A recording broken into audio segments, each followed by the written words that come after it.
2 Kings chapter 13.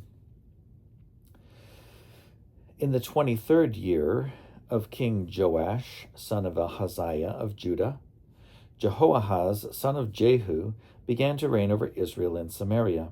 He reigned 17 years. He did what was evil in the sight of the Lord and followed the sins of Jeroboam, son of Nebat, that he caused Israel to sin. He did not depart from them. The anger of the Lord was kindled against Israel, so he gave them repeatedly into the hand of King Hazael of Aram, then into the hand of Ben-Hadad, son of Hazael. But Jehoahaz entreated the Lord, and the Lord heeded him, for he saw the oppression of Israel, how the king of Aram oppressed them. Therefore the Lord gave Israel a savior, so they escaped from the hand of the Arameans, and the people of Israel lived in their homes as formerly. Nevertheless, they did not depart from the sins of the house of Jeroboam, that he caused Israel to sin, but walked in them. The sacred pole also remained in Samaria. So Jehoahaz was left with an army of not more than 50 horsemen, 10 chariots, and 10,000 footmen, for the king of Aram had destroyed them, and made them like the dust at threshing. Now the rest of the acts of Jehoahaz, and all that he did, including his might, are they not written in the book of the annals of the kings of Israel? So Jehoahaz slept with his ancestors, and they buried him in Samaria.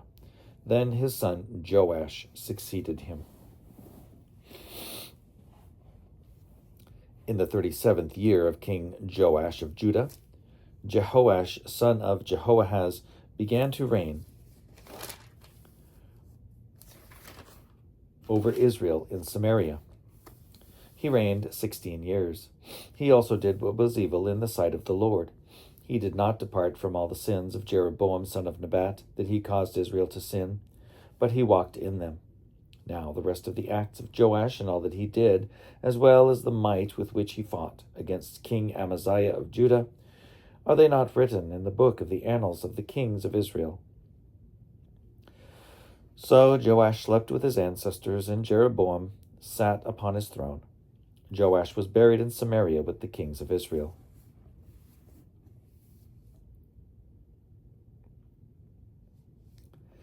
Now, when Elisha had fallen sick with the illness of which he was to die, King Joash of Israel went down to him and wept before him, crying, my father, the chariots of Israel and its horsemen." Elisha said to him, "Take a bow and arrows." So he took a bow and arrows. Then he said to the king of Israel, "Draw the bow." And he drew it. Elisha laid his hands on the king's hands. Then he said, "Open the window eastward." And he opened it. Elisha said, "Shoot." And he shot. Then he said, "The Lord's arrow of victory, the arrow of victory over Aram.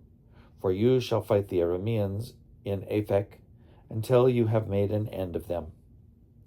He continued, "Take the arrows." And he took them. He said to the king of Israel, "Strike the ground with them." He struck 3 times and stopped.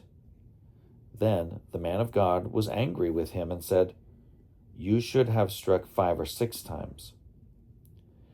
Then you would have struck down Aram until you had made an end of it. But now you will strike down Aram only 3 times. So Elisha died, and they buried him. Now,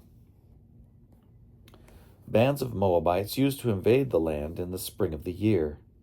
As a man was being buried, a marauding band was seen, and the man was thrown into the grave of Elisha. As soon as the man touched the bones of Elisha, he came to life and stood on his feet. Now King Hazael of Aram oppressed Israel all the days of Jehoahaz. But the Lord was gracious to them and had compassion on them. He turned toward them because of his covenant with Abraham, Isaac, and Jacob, and would not destroy them, nor has he banished them from his presence until now. When King Hazael of Aram died, his son Ben-Hadad succeeded him. Then Joash, son of Jehoahaz, took again from Ben-Hadad, son of Hazael, the towns that he had taken from his father Jehoahaz in war. 3 times Joash defeated him and recovered the towns of Israel.